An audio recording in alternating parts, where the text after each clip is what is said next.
Un corazón resentido nunca es feliz. Y yo siempre digo una frase que es: perdonar es ir al pasado y volver sano y salvo. Es mirar hacia atrás y decir: mi padre, mi madre, mi abuelo, mi hermano mayor, mi profesor, esta compañera de clase, y de repente decir, bueno, pero ya está.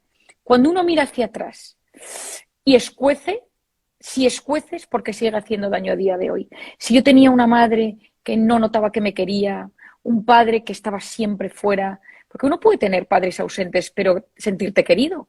Es decir, un padre que trabaja fuera, pero te sientes querido. Pero es que el no sentirte querido en la infancia. Y en el libro trato un tema fundamental, Anne, que es cómo me tocaron en mi infancia. Para mí Y esto ha sido uno de los... las caricias, wow. Para mí esto ha sido uno de los temas probablemente que más me... que ahora mismo, encima, escribí un libro sobre los abrazos en plena pandemia. O sea, que también llamé a mi editora y le dije, oye, que es que estoy escribiendo un libro sobre por qué hay que abrazarse. Y estábamos en no te toques, ¿no? Pero esto sí que me encantaría que los que nos están escuchando lo entendieran. A mí me ha parecido fundamental a lo largo de mi vida. Yo soy una gran observadora, entonces observo lo que voy estudiando, lo que voy viendo en consulta, y lo estudio e investigo qué hay detrás. Y busco la base física, psicológica, fisiológica, humanista, espiritual. Y busco aunarla todo y encontrar una respuesta a las grandes preguntas. Hay veces que no la encuentro y entonces sigo buscando y no hablo de ello hasta que yo tenga la respuesta, entre comillas, la respuesta, porque hay muchísimas cosas que no tienen respuesta. Pero una de ellas era, y esto me pasó mucho en Camboya, cómo me tocaron en la infancia. ¿Qué significa? ¿Me pegaban? ¿No me tocaba a nadie? O sea, todos nosotros, si miramos hacia atrás, dices, en mi casa nadie se tocaba. Hay gente que, en mi casa, por ejemplo, Casas Rojas, nos tocamos mucho, somos todos muy achuchones. O sea, todos en mi casa nos abrazamos, nos celebramos, nos damos besos, pero yo he visto gente que tú de repente le vas a dar un abrazo y no sabe recibir el abrazo, se queda quieto.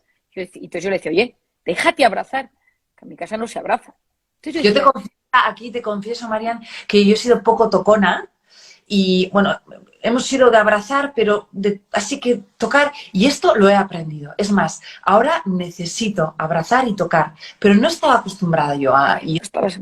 Sí, pero no era tan costumbre, sí que había besos y abrazos en casa, los abuelos, todo, pero igual menos que cuando he venido a Madrid a vivir y noto que hay más tocar, más rozar, más Bueno, es acariciar. que cuanto más al sur, más tocamos. Es decir, Más, Andalucía, mi padre es más, andaluz, ahí te estás, es como los latinos, ¿no? A los latinos, los españoles les parecemos gente muy fría. Yo me acuerdo de una de las primeras veces que aterricé en México, que di más abrazos en una hora que la gente, o sea, pero una cosa de un abrazo. Y claro, me acuerdo en cambio cuando fui a trabajar a Estados Unidos, que la gente te saludaba con la mano, te daba la mano, y claro, es ese punto que las diferentes culturas, ¿no? Pero ¿qué pasa? no dan besos. Las amigas y los amigos se abrazan mucho. Se Fíjate. abrazan. Entonces, ¿qué pasa? Que empecé a ver que podían pasar varias cosas. Desde las cosas graves, es decir, que te hubieran pegado, que te hubieran violado, que hubieran abusado de ti.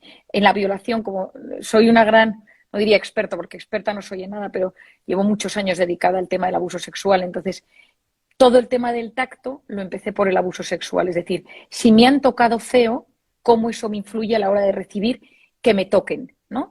Entonces lo he ido observando y analizando. Y de ahí a que no me toquen, que no me abracen, que no me den jamás un beso, a me abrazan, me tocan, me juegan conmigo, hay un juego en el suelo del padre con el hijo que le toca, y cómo eso influye ahí. Entonces, a todos mis pacientes durante 8 años les he preguntado cómo te trataban, cómo te tocaban, quién te tocó bien, quién te tocó mal, alguna vez te han tocado haciéndote daño.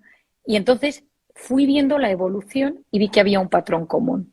Es decir, y entonces aquí lo voy a explicar. Aquí entra la oxitocina, para que alguno no sabe, porque ahora estoy en modo oxitocina a tope. Y la he contado en algún podcast y la he contado en alguna charla, alguna entrevista, pero me parece importante que la oxitocina es la hormona del parto y de la lactancia. Otro día di una conferencia a 500 directivos, 90% hombres entrajetados, y yo hablándoles de la oxitocina a todos los hombres. Digo, es que tenéis que saberlo. Y claro, todos me miraban atónitos, porque la oxitocina es la hormona del parto y de la lactancia. Y hasta ahí eran mis conocimientos. Hasta que un día, resumido, sufro un atraco.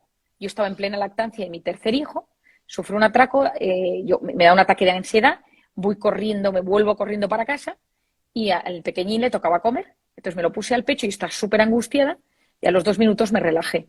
Y entonces yo dije, este pico de cortisol no debería haber bajado tan rápido. el pico de cortisol del atraco tiene que estar en sangre unas 6 horas. Qué Entonces dije, no, claro, yo que lo analizo todo, digo, bueno, ¿esto qué es?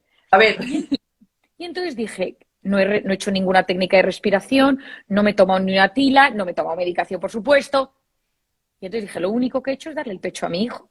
Y entonces me metí en internet y busqué, empecé a investigar, dije la oxitocina, la prolactina, y de repente descubrí que yo no lo descubrí, lo leí, pero me di cuenta, como tantas cosas, que cuando tú eras capaz de estimular la oxitocina, bajabas el cortisol.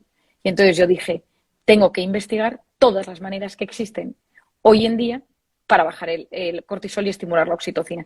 ¿Y qué pasa? Que la oxitocina es la hormona de los abrazos, es la hormona de las caricias, es la hormona de cuando te tocan y te quieren bien. Entonces, ¿qué me di cuenta? Que a mucha gente que durante su infancia no la han querido, no la han abrazado, la han pegado, han abusado de ella física o sexualmente, esa persona, como todos nosotros necesitamos oxitocina en nuestra vida, tú cuando te vas haciendo mayor buscas la oxitocina de otras maneras. Por ejemplo, con las mascotas, esa necesidad de mascotas. Estamos en un momento donde el otro día leí un titular que hay más perros en España que niños menores de 15 años. Es una cifra como así, ¿eh? Creo que estoy casi segura de que es la que os estoy diciendo. Por otro lado, ¿cuánta gente busca a través del sexo? Lo que busca en ese momento es un abrazo, es de alguien que te haga mucho caso físicamente en un momento dado. Es decir, yo que me dedico a preguntarle a la gente, que te dice, me descargué Tinder, me busqué tal, quedé con una persona, digo, ¿qué buscabas? Dice, no sé, sentía solo, necesitaba, y le digo, tocar, que alguien te tocara. Claro. Entonces, esa oxitocina que buscamos, que aparece en las relaciones sexuales, pero aparece en el abrazo, aparece cuando estás con esa persona que llevas mucho tiempo sin ver, que te escucha atentamente, te mira a los ojos, no hay móviles, no hay pantalla, y toda tu atención puesta en ti y dices, qué gusto, ¿no? O sea, ahí hay oxitocina. ¿Qué pasa? Que durante la pandemia nos intoxicamos de cortisol y nuestra oxitocina nos la eliminaron. No abrazos, no sonrisas, no empatía, no te acerques, no te toques, no salgas, no te ilusiones, no hagas planes. Y entonces la oxitocina, que es la hormona que nos sana, potencia el sistema inmune, nos la eliminaron de la ecuación. Entonces hay que volver a la oxitocina, ¿no? Es decir, hay que volver a... Y muchas personas que están solas, pues sus mascotas, ¿cuántas personas de repente dicen, yo estoy sola, pero de repente mi perro, mi gato, los caballos, por ejemplo, en temas de autismo, que las personas con autismo tienen un problema con la oxitocina, ayudan tantísimo. Ese tacto, ese coger a alguien de la mano, alguna vez me ha pasado, y lo cuento en mi libro, que a poco después de que nos desconfinaran, un día un paciente se me echó a llorar y me acerqué a él y le cogí de las manos y me quedé mirándolo a los ojos y le dije, te vas a poner bien. Y me dijo, en los últimos 6 meses es la mayor muestra de afecto físico que he recibido. Claro, se te rompe el corazón, porque el ser humano necesita eso. El ser humano necesita que nos queramos, que nos abracemos, que nos juntemos. Es cierto que la pandemia no nos lo ha permitido, pero ahora mismo que las cosas empiezan a estar relajadas, cuidado con aislarnos, cuidado con no permitir, porque entonces nos intoxicamos de cortisol, nos inflamamos, nos enfermamos, las articulaciones, todo, y no tenemos las vías de escape sanas que nos gustan. Es decir, y por eso yo ahora estoy en modo oxitocina a tope. Hay que generar el otro día los directivos, estos hombres empresarios en traje, les dije, todos a por la oxitocina, claro, todos ojipláticos, pero la oxitocina para hombres y para mujeres. Les habrá quedado seguro. La oxitocina es una de tus grandes protagonistas en este libro, frente al cortisol, que está más relacionado con el estrés.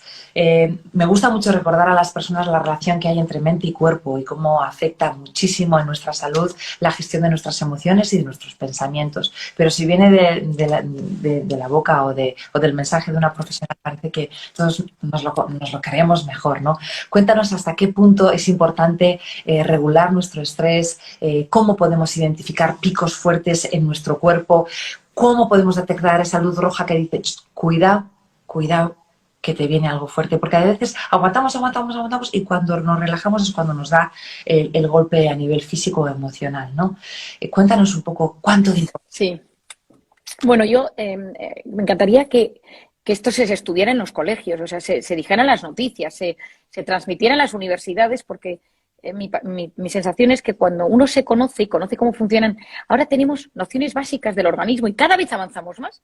Yo estudié medicina hace unos años, ya cada vez sabemos más y más, y tampoco hace falta ser un gran experto en todo, sino tres nociones. Nuestro organismo está en tranquilidad, está, pues va a trabajar, vuelve a trabajar, está en casa, organiza a los niños y de repente recibe una amenaza. Es decir, pues te llaman del colegio de tus hijos y te dicen, se ha caído tu hijo y tiene una brecha y se está desangrando. Vente corriendo que hay que llevarle al hospital. Susto. Pico de cortisol. Estado de amenaza para mi organismo. Es decir, en ese momento todo se altera. Y cuando me altero, en mi estado de alerta, piensa en la lucha o en la huida.